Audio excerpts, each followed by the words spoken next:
তো দেখতেই পাচ্ছ আমি এখানে পমফ্রেট মাছ নিয়ে নিয়েছি।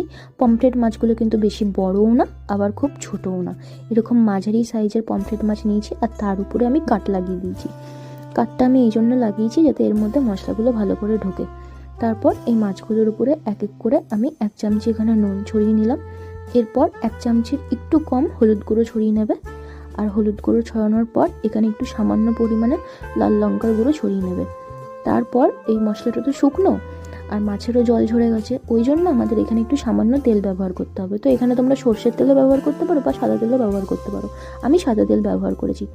তারপর ভালো করে প্রত্যেকটা মাছের গায়ে এরকম হাত বুলিয়ে বুলিয়ে মানে এই নুন আর লঙ্কার আর হলুদের মিশ্রণটা ভালো করে মাছের মধ্যে মাখিয়ে নেবে, যাতে প্রত্যেকটা যাতে সবটুকু মশলা মাছের ভিতরে ঢুকে যায়। ওই জন্য মাছের গায়ে এরকম কাঠগুলোকে লাগানো হয়েছে।